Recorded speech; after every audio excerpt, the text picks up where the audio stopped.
daily soccer podcast with the Global Sports Podcast Network. Newcastle United are back on the road and London is calling once again. And after last weekend, it's about time someone picked up the phone. Newcastle play Brentford on Sunday after a European statement in midweek. Can the lads finally snap away that away day hoodoo? We're going to get into that, but before we do, my name is Michael Grahamslaw, and today I am joined by my good pal, Iain Mackay. How's it going, bud? Not too bad, Michael. Not too bad. Delighted to be on tonight to look forward to this game with a certain amount of trepidation, I think. We'll get into that. Yeah, it's one of those where it feels like a must-win already. Obviously, we're going to be looking at the game a bit more with the black and white tinted lenses than the proverbial rose tinted ones. But 10 games into the season, this already feels like a must-win, doesn't it? Well, no, I think must perform well. Even if we get a draw and it's must perform well. I don't want us to be playing brilliantly and then losing it, of course. But it would be very, very nice to get 3 points.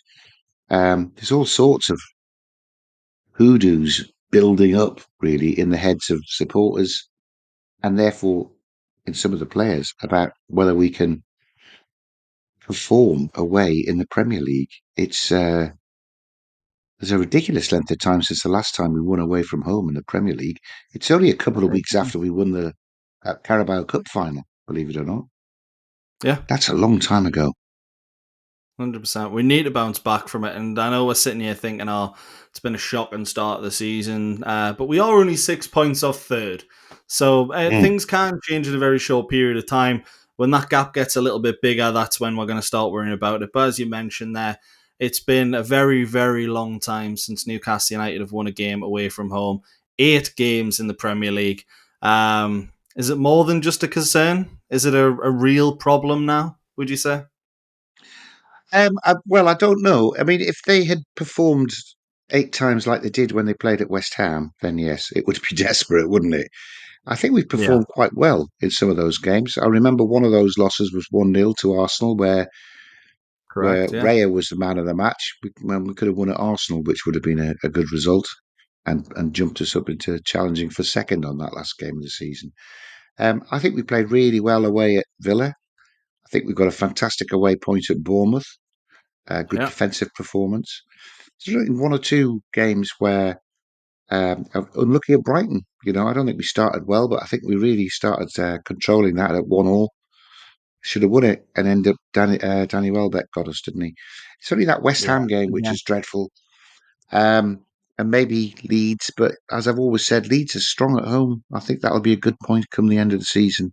It's just the West Ham game we've got to get over.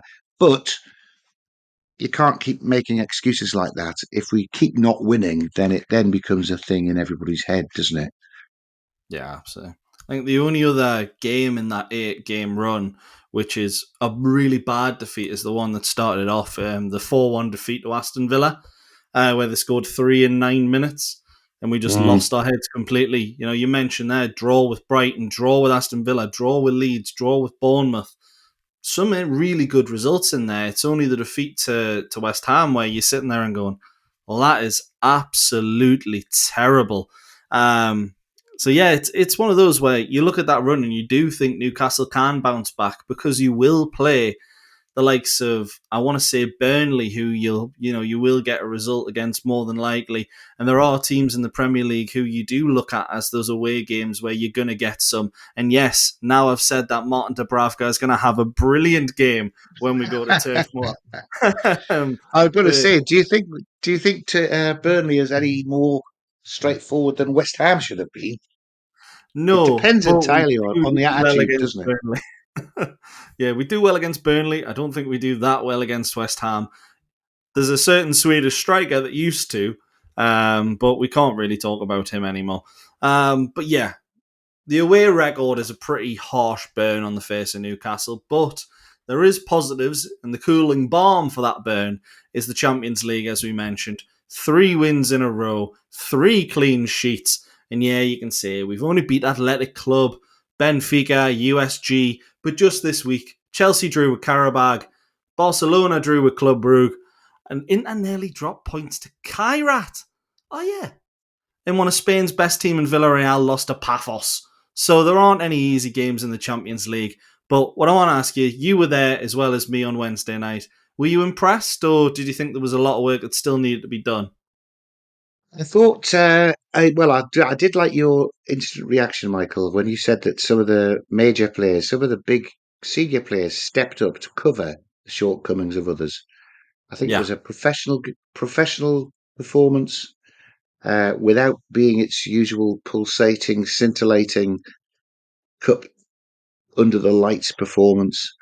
yeah, Um, I thought Athletic were really poor and let us off because we started really quite tentatively. But yeah, Tonali was excellent. Chow and Botman were excellent. Pope was good in the last half an hour, thank goodness. And I was really encouraged. A little bit of a flashback by Lewis Hall coming on for the last 20 minutes. Fantastic to get him back playing at left back. It really just exposed what we've missed so far this season with him and you're Tino being absolutely out. right. Yeah, fantastic from him. When he was coming on, I mentioned it in the instant reaction, as you say. I was terrified because I'm sitting there and going, no, not Lewis Hall, not Lewis Hall, not Lewis Hall. And my wife's going, why? He's amazing. And well, one, Howe basically said at the weekend, I wouldn't have had him on the bench if there was someone else senior available. And then the last we heard from him that he wasn't confident in his own body. But Yeah, the way he played, that required some confidence, didn't it? Because he was fantastic, particularly on the it ball. was. Whether he was more knackered after that first 20 minutes for a month and a half, whatever it is, because he was up and down. He He was was. dribbling. Oh, it was marvellous. What a skillful player. But forgotten that this time last year, Lewis Hall was the best left back in the country. That's why He Tuchel was. picked him for England. I'm really pleased to see him back. Really pleased. Whether he gets any more than half an hour against Brentford, I'm not sure. But that'll be good. That'll be half an hour that Dan Burn isn't playing at left back. Yeah, exactly. And to be fair, both players there, Dan Burn and Lewis Hall, got called up for England. Obviously, Lewis Hall's is the under 21s. But I have to be honest, I'm not really happy with Lewis Hall being called up for the under 21s because he isn't fit enough to start games with us. He's only had 30 minutes with us, and now he's going to go away with England, and he is very likely going to play at least 90 minutes. Do you think that's something that how we'll be looking at and going, well, that's the best way to get his match fitness up? Or is it something he'll be quite concerned with? What do you think?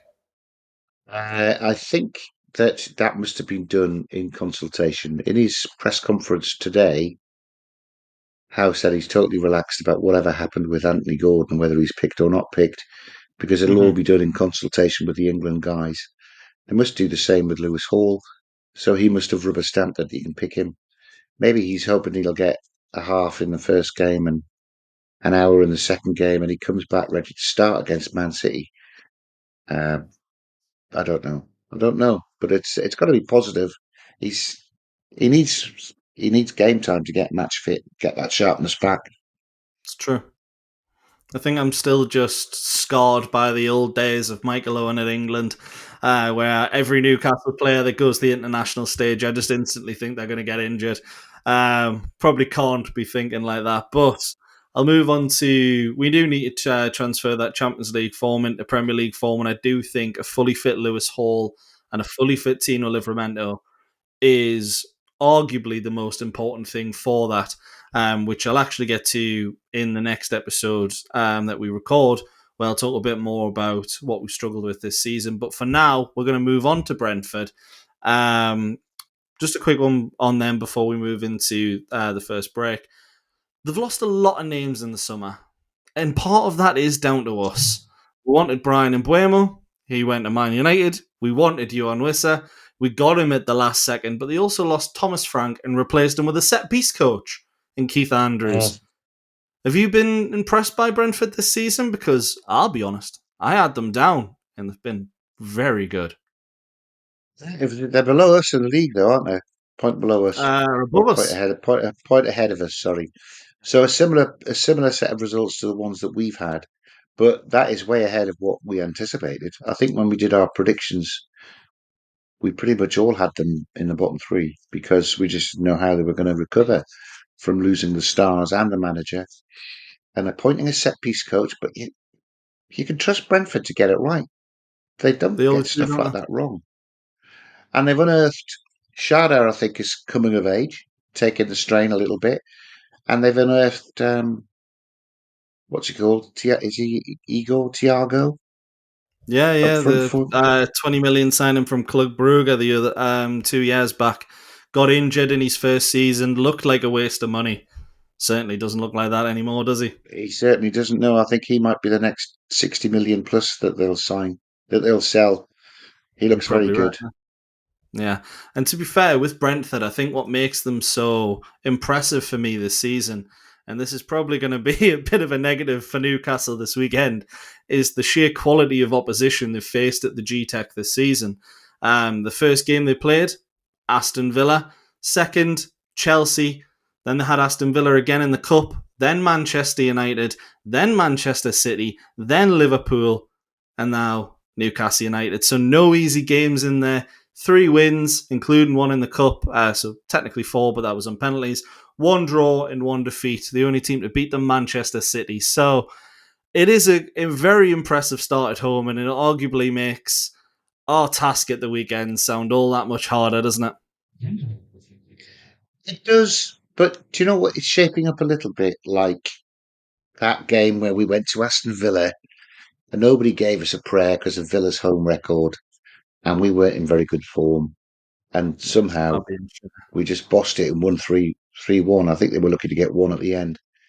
Yeah, Um, is this Newcastle United squad capable of that? Well, it's a better squad than the team that did that.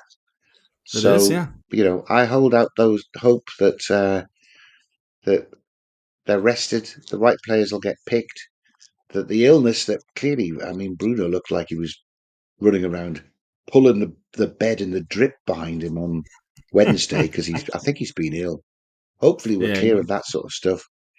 And we can surprise a few folk. Barnes plays instead of Gordon and looks to impress. Maybe this is where Elanga kicks in. I don't know. Well, yeah. fingers crossed. We've got some great players. We should be able to give Brentford a game. We should be, yeah. And it's, to be honest, I recognize that you mentioned that about Bruno. Did you see him at full time, with fully wrapped up arms, looking like he was absolutely freezing? Genuinely, when you see someone in a cartoon and it's the overly stereotypical sick person, they've got the thermometer in the mouth. You can just tell they're really ill, and that's genuinely what Bruno Guimaraes looked like. And I don't know if it's just Yeah. a Brazilian lad in Newcastle. He's freezing, or if he is, coming down with that illness, because there is something in the camp, isn't there? Trippier, Tonali, Bruno, almost coming at the wrong time, but it's the winter period. What do you expect? Again, with Brentford, one of the other things that's not great, obviously they did lose 2-0 to Crystal Palace at the weekend, but they are much better at home against non-London visitors. So in London derbies, they've won just 1 in their last 10. Against teams that aren't from London, they've won 5 out of the last 6. So again, it doesn't bode well. But we mentioned there Igor Thiago, Kevin Schade, Diego Altara has also been included there as well. 40 million signing from Bournemouth, and he did well He's a good against us signing. last season. Yeah, he's Very good for signing. those that don't remember, when we played them and drew at the Vitality last season, drew a 1-1. It was Otara who scored the disallowed goal in the last minute that should have been allowed. But the one signing that's sort of gone under the radar, and he hasn't actually made it into the England squad, is Jordan Henderson. Did you expect him Mm. to be quite as good as he has been? I didn't expect him to be quite as good as he has been, but I think that's Brentford's equivalent of Granit Xhaka, isn't it? Yeah, So wily old campaigner, written off in the Premier League a year or two ago, who actually, when you look at it, has still got quite a lot to offer, and he's coming in and a real old calm head in amongst a bunch of new players. And you need somebody like that to almost be the manager on the pitch. yeah. And I think both Brentford and Sunderland have benefited from having somebody like that to to sort of galvanise their new team together. I still don't think Absolutely. he should be playing for England, though. To be fair, No, I'd agree. I I think would we've got agree. better midfield players. I know he's a wonderful influence in the dressing room, but I mean, there must surely be a role for him in the England camp where he can do 90% of that and not have to come on as a substitute.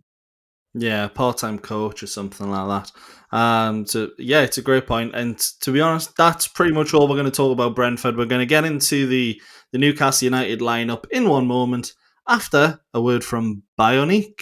Your body is unique.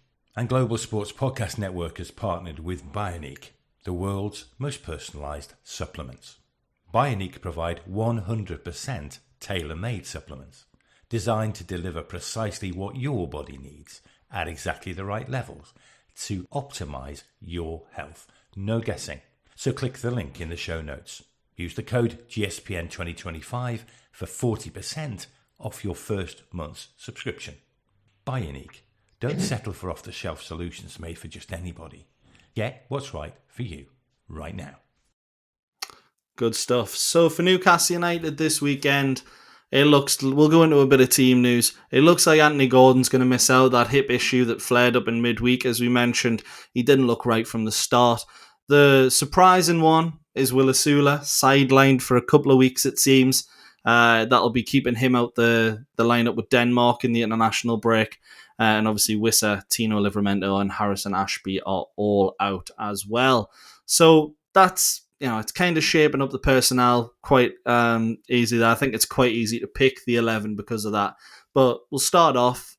Obviously, Nick Pope had a really good game against Athletic Club. There were call for Ramsdale to come in for that game. I believe we said it ourselves. Would like to see him. Do you think it'll be Pope again at the weekend? England's new third choice goalkeeper. Yeah. Well, it would have been funny if Tuchel had picked Ramsdale based on his performance against Tottenham and left Pope at home. Eddie has, and Nick Pope is on Newcastle's books as a full-time professional. So I understand Eddie's reluctance to chop and change there because Ramsdale is on loan. I know he's done well when he's come in, and we want to see that commitment like he's on the books when he's on loan. But I don't think he'll lose Pope. I think Pope's performed very well. Yeah, I 100% agree. And then sort of on the wings, well, should I say wings, fullbacks, it's pretty much Trippier or Dan Burn, isn't there? I know Lewis Hall had a cameo, but he's not ready to start. So would you agree with Trippier and Burn?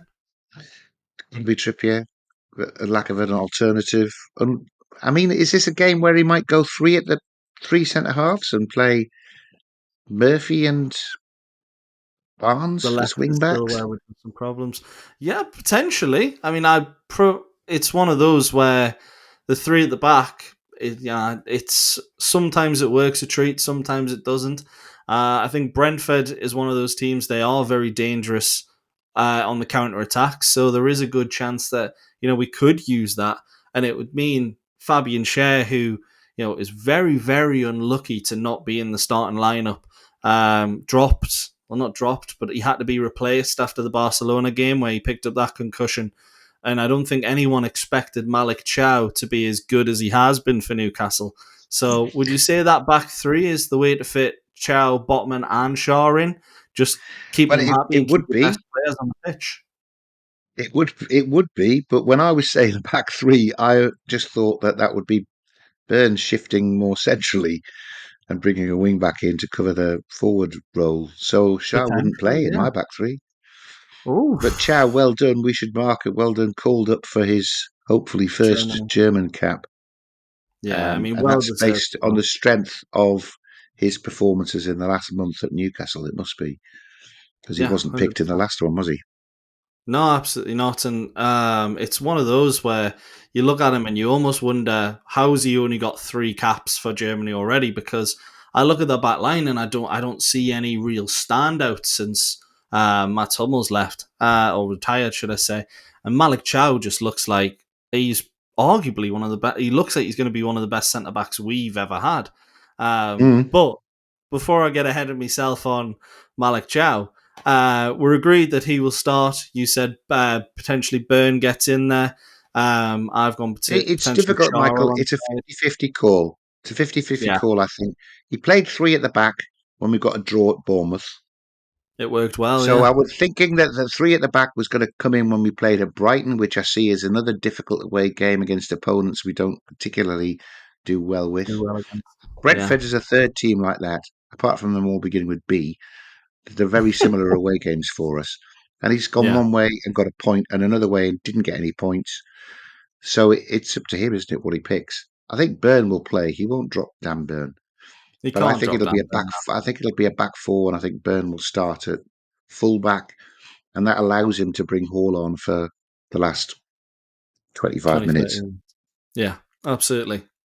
And then if we talk about that midfield three, Joelinton, Tonali, Bruno Guimaraes, or would you potentially put in Lewis Miley or Jacob Ramsey for this one? Because that midfield three just simply didn't work against West Ham. The Tonali, Guimaraes, Joelinton. Yeah, I would leave it didn't work. Joelinton in. I would leave Joelinton in because of the strength of what he did, particularly in the second half against Athletic Club.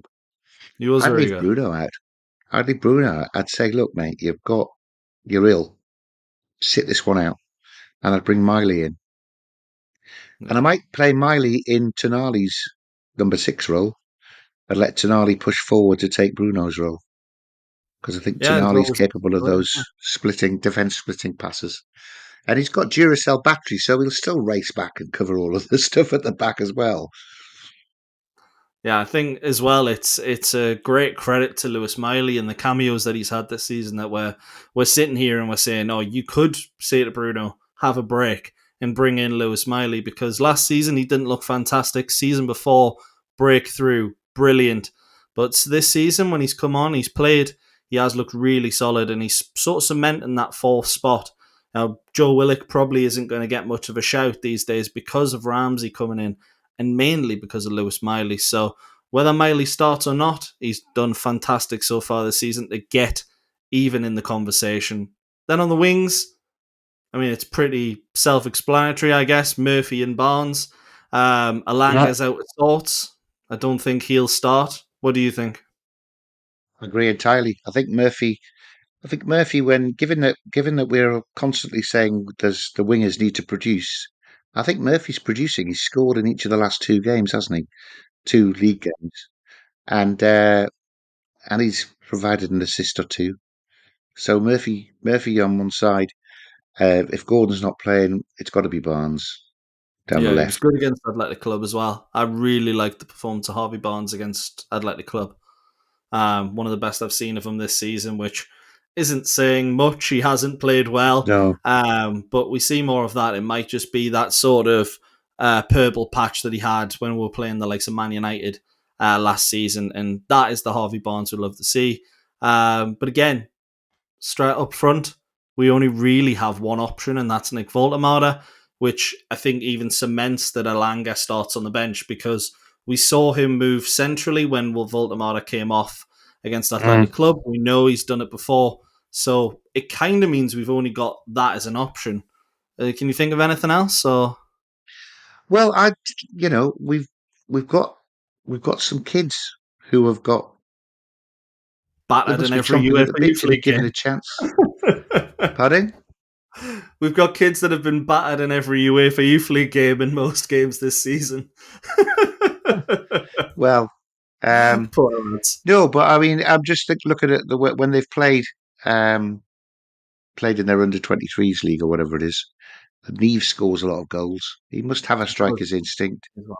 He Yeah. must be a handful. He's a young kid. He'll run around. He'll be quick. Um, if you're just looking for somebody to ease the burden um, on Big Nick, then I don't mind Neve coming and showing us what he can do. I don't know what's happened to Ben Parkinson. I thought he looked quite good a year or two ago. He's back in Yeah, and he's dropped scoring, off isn't the he? radar, hasn't he?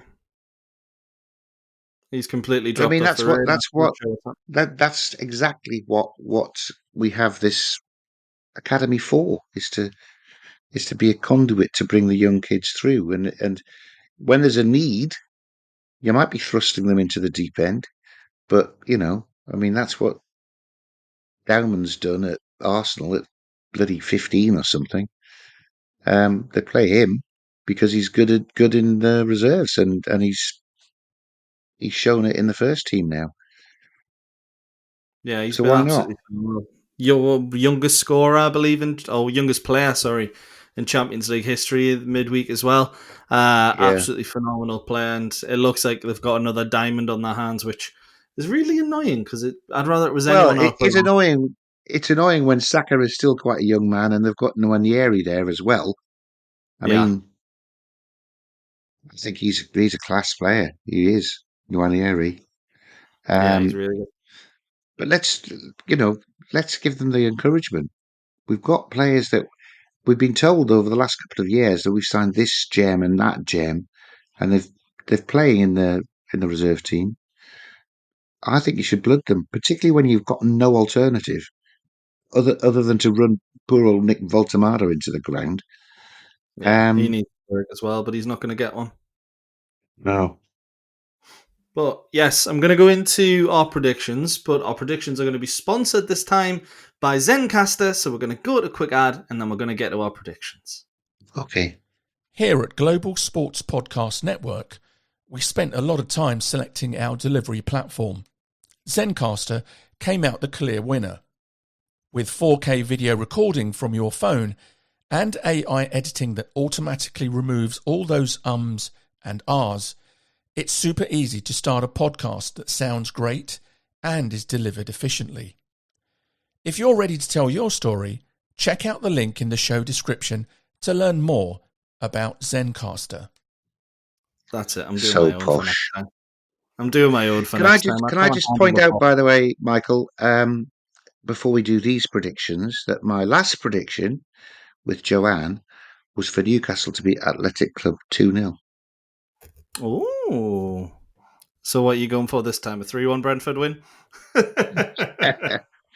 Well, what am I going to go for? Well, I'm going to back our defence to be resolute Oh, and stuff. us to. I've got to back us to win, haven't I? I've got to. I think we'll win 2-0 again. I think we'll score two in the first half, and then we will hold them off like the Yeah, I think they'll tall do man holding the just 5'3" red-headed fella off like that, hand on the head, keep him at arm's length. Yeah, 2-0 for me. Yeah, it's to be honest, it's the first goal I think is really important here. I think it's going to be one of Oh those yeah, where if they get it, we're going to really struggle. If we get it, I do think we hold on. My head says goals just simply because I can't remember looking at this fixture and ever not seeing goals. I think we've scored in every Premier League meeting against Brentford. Touch wood. Might not be on the next try, but defence is brilliant in it. Our defence is fantastic. I'm going to go with a 2-1 win. I think I think we nick it from a set piece, which is strange to hear because everyone hates our set pieces these days. But I think we'll manage the game well. I do think we'll score early, and I do think we'll try and hold on like we did against West Ham, and it went horribly. And I actually think Trippier is going to have an absolutely fantastic game because when you look at the Athletic Club game, there was one real difference, I think, in the fullback position, and we looked so much better having Trippier there. Would you agree? Was he a big I miss? definitely prefer Trippier playing than Kraft. Bless him. I know Kraft doesn't let us down, but he's not very creative, is he? Not at all, no. Great third centre-back, but not a right-back. But, yeah. Excellent. 2 wins, though. Will the away Fancy day... predicting 2 wins. Yeah, it's one of those where we are sat in 13th and we're somehow really confident of a one-away win despite not winning Well, we in need 8 it. games. We need it. And I'm going on the hope that West Ham game was awful as the Brentford game was last year when Eddie had some serious. Now, they're talked about being honest since then. So there'll have been some clear the air discussions. Yeah. And hopefully the sick people have owned up to being sick and won't try and get through a game sort of half cocked. And It's we'll go on definitely... a run like we did after that Brentford game last year, we'll go on that run after the West Ham game this year. And that was Hopefully so. 9 wins on the bounce. Hey, if we do that, we are going to have to beat Manchester City, which is a really tough task for Haaland. But before we get to all that, we've still got a Brentford game to play and an international break to endure. But this has been the Daily Newcastle podcast. From me, Michael Grahamslaw, from my friend Iain Mackay. Well, I could say anything, but I'm just going to say, how are the lads?